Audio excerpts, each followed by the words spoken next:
এজন্য প্রিয় দেশবাসী, এই সকল পরিস্থিতি সামনে রেখে ইসলামী আন্দোলন ইসলাম, উম্মাহ এবং রাজনীতির বৃহৎ স্বার্থ চিন্তা করে ইসলামী আন্দোলন দেখেছে এখানে থাকার কোনো মানে নেই, ইসলামী আন্দোলন সরে এসেছে। আমাদের কর্মী যারা আছেন তাদেরকে আমি অনুরোধ করব, আহ্বান করব, আসেন ইনশাআল্লাহ আমরা যে আদর্শের উপর আছি সেই আদর্শ নিয়ে আমরা রাজনীতিতে এগিয়ে যাব।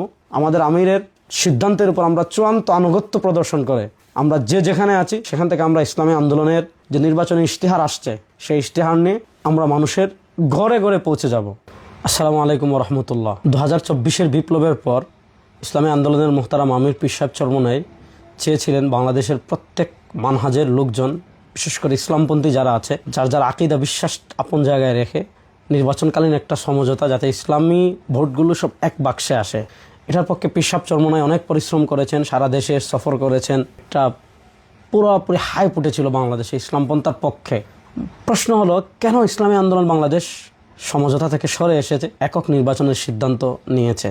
এগুলোর উত্তর যদি আমি বিস্তারিত দেই তাহলে এটা বাংলাদেশের ইসলামপন্থার জন্য এবং ইসলামী রাজনীতির জন্য একটা বিব্রতকর এবং মানুষের মধ্যে একটা ইসলামপন্থী রাজনীতি নিয়ে একটা অবিশ্বাস তৈরি হবে। তারপরেও কিছু কথা আমি বলি। সমঝোতা মানে কি? সবাই মিলে সিদ্ধান্ত নেবেন, সবার সিদ্ধান্তে যাকে যেখানে ফায়সালা হবে সে সেখানেই নির্বাচন করবে, এটাই তো সমঝোতা। এখানে প্রথম বিপত্তিটা বেঁধেছে যখন তফসিল ঘোষণা হলো মনোনয়ন সংগ্রহ করা কেন্দ্রিক। দেখা যাচ্ছে জামাতে ইসলামী প্রথমে কাউকে না জানিয়ে কয়েকজন ফরম তুলল, সিরাজগঞ্জে তুলেছে, আরও পাবনায় তুলেছে, আরও কিছু জায়গায় তুলেছে।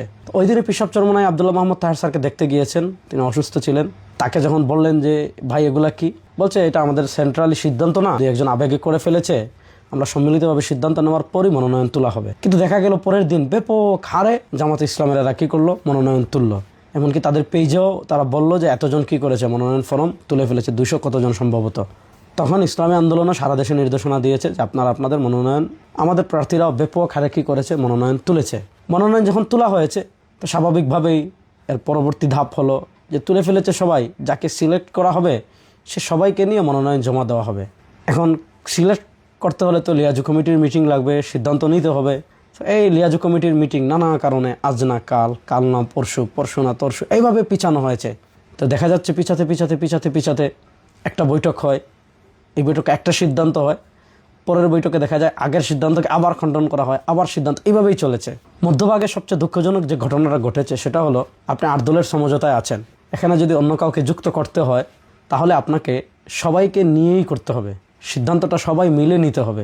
এনসিপিকে নেবেন, সবাই মিলে সিদ্ধান্ত নেন, কিন্তু দেখা যাচ্ছে এখানে একক সিদ্ধান্তে এনসিপিকে আপনার এখানে যুক্ত করা হয়েছে। এখানে আমরা যখন বলেছি তখন ওনারা বলেন যে বিএনপি তার শরিক দলের সাথে কি এত পরামর্শ করে। তো প্রশ্ন হলো, জামাত কি বিএনপি আর ইসলামী আন্দোলন কি বিএনপির অন্যান্য শরিক দলের মতো, বা আট দলের সাথে যে দলগুলো রয়েছে সেগুলো কি বিএনপির অন্যান্য শরিক দলের মতো, যেগুলো নাম সর্বস্ব সংগঠন, তৃণমূলের কাজ নেই, এরকম তো না।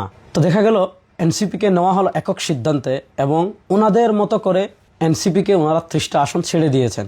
এবং পরবর্তীতে লিয়াজু কমিটিতে যখনই বসা হয় দেখা যাচ্ছে এমন বেশ কিছু আসন আছে যেখানে ইসলামী আন্দোলন প্রার্থীও স্বাবলম্বী, আবার সাংগঠনিক কাজও খুবই ভালো।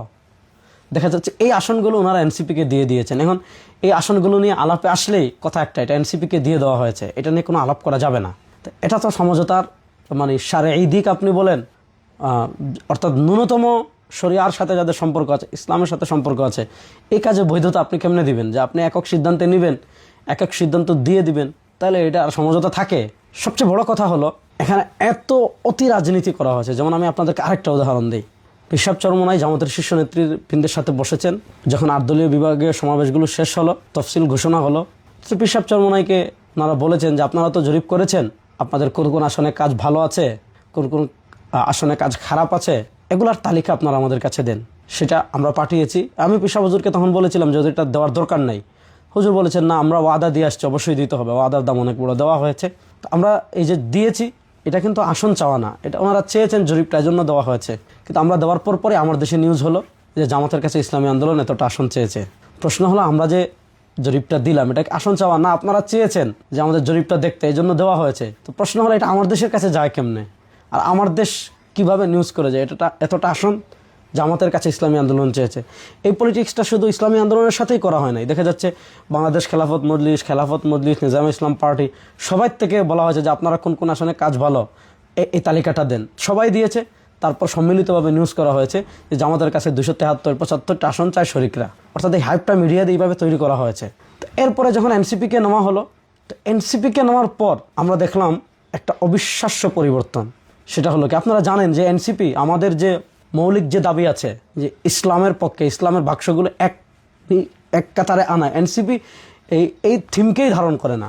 অর্থাৎ এনসিপি কখনো রাষ্ট্রীয়ভাবে ইসলাম প্রতিষ্ঠা, আমরা ক্ষমতায় গেলে বিচার করব ইসলাম অনুযায়ী, আমরা ক্ষমতায় গেলে সংবিধানে কোরআন বিরোধী যত ধারা আছে সব বাদ দেব, আমরা ক্ষমতায় গেলে অর্থনীতিকে ইসলাম অনুযায়ী সাজাবো, আমরা ক্ষমতায় গেলে ইসলাম বিরোধী যত আইন আছে সব বাতিল করব, রাষ্ট্রকে শরিয়ার আলোকে গঠন করব, এই থিমের সাথেই এনসিপি এক না। এবং এনসিপির স্পষ্ট কথা হলো এটা কোনো আদর্শিক জুটি না। এইরকম যখন দূরত্বগুলো তৈরি হয়েছে, তখন দেখা যাচ্ছে ওনাদের কথা হলো ইসলামী আন্দোলন কত আসনে নির্বাচন করবে সেটা তাদের নির্বাহীতে যে সিদ্ধান্ত হয়েছে ওইটাই, এবং ইসলামী আন্দোলন কোন কোন আসনে নির্বাচন করবে তাদের নির্বাহীতে যে সিদ্ধান্ত হয়েছে ওইটাই। তারা যতটা বলবেন এতটাই আপনি, তারা যে আসনে বলবেন এতটাতেই আপনি। এবং তারা এনসিপিকে যে আসন দিয়ে দিয়েছেন, পৃথিবী উল্টে যাবে, সূর্য পশ্চিম দিক থেকে উঠে যাবে, এনসিপিকে দেওয়া কোনো আসন ফেরানো যাবে না।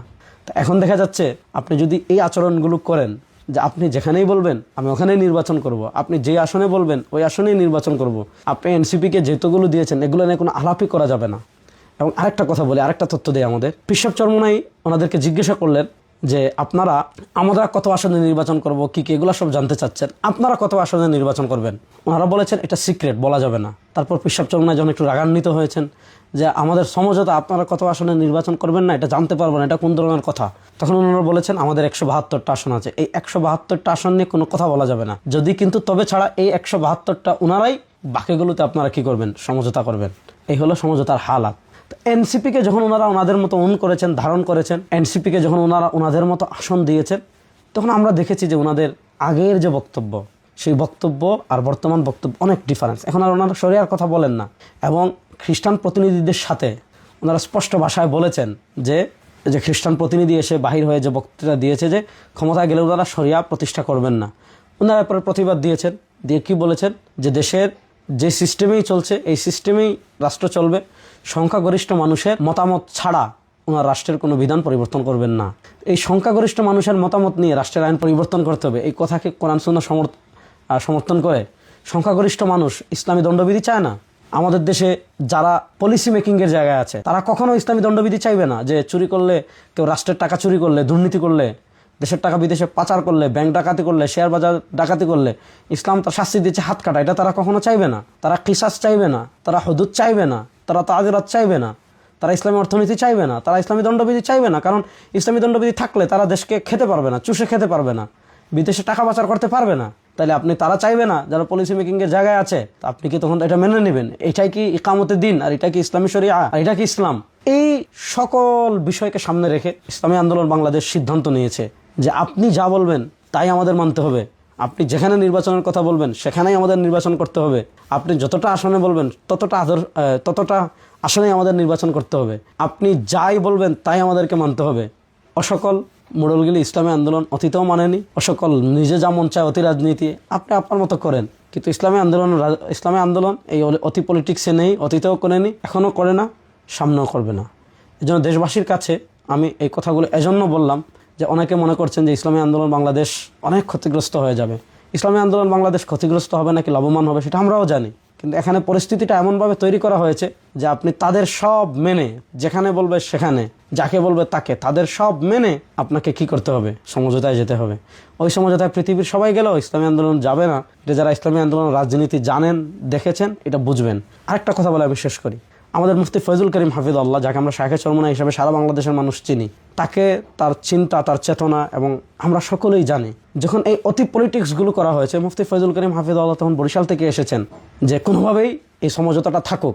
তখন তিনি আব্দুল্লাহ মোহাম্মদ তাহের স্যারের বাসায় গিয়েছেন, গিয়ে বলেছেন ভাই যেভাবেই হোক আপনারা এই এনসিপি নিয়ে অতি রাজনীতি করে, এনসিপি নিয়ে অতি চালাকি করে দয়া করে আমাদের এই সমঝোতাটা ভাঙবেন না, কোনোভাবে যাতে আমাদের সমঝোতাটা নষ্ট না হয়। তিনি 1 to 1 তাকে গিয়ে বলে আসতেন। কিন্তু ওনাদের কথা হলো ইসলামের স্বার্থ সব বিসর্জন ইসলামী আন্দোলন দিবে, উম্মার স্বার্থে সব ত্যাগ ইসলামী আন্দোলনই করবে, উম্মার স্বার্থে সব কোরবানি ইসলামী আন্দোলন করবে, সমঝোতা রক্ষার্থে সব কিছু ইসলামী আন্দোলন করবে। কিন্তু ওনারা যা বলেছেন, যে সিদ্ধান্ত নিয়েছেন, যা করবেন এটা থেকে 1 ইঞ্চিও সরবেন না। এজন্য প্রিয় দেশবাসী, এই সকল পরিস্থিতি সামনে রেখে ইসলামী আন্দোলন ইসলাম, উম্মাহ এবং রাজনীতির বৃহৎ স্বার্থ চিন্তা করে ইসলামী আন্দোলন দেখেছে এখানে থাকার কোনো মানে নেই, ইসলামী আন্দোলন সরে এসেছে। আমাদের কর্মী যারা আছেন তাদেরকে আমি অনুরোধ করব, আহ্বান করব, আসেন ইনশাআল্লাহ আমরা যে আদর্শের উপর আছি সেই আদর্শ নিয়ে আমরা রাজনীতিতে এগিয়ে যাব।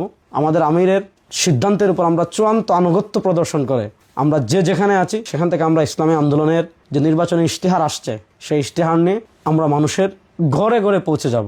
আমি সবসময় বলি, আমরা যেই নিয়তে নামাজ পড়ি, যেই নিয়তে রোজা রাখি, যেই নিয়তে হজ করি, যেই নিয়তে জাকাত দেই, যেই নিয়তে তাহাজ্জুদ পড়ি, ওই নিয়তেই আমরা ইসলামী আন্দোলন করি। সুতরাং ইসলামী আন্দোলনের রাজনীতিতে অতি ধূর্ততা, অতি চালাকি, অতি পলিটিক্স এগুলো ইসলামী আন্দোলনের রাজনীতিতে নেই। আমরা যেভাবেই চলছি সেভাবেই এগিয়ে যাব ইনশাআল্লাহ। একদিন না একদিন এদেশে ইসলাম বিজয় হবেই হবে। আসসালামু আলাইকুম ওয়া রাহমাতুল্লাহি ওয়া বারাকাতুহু।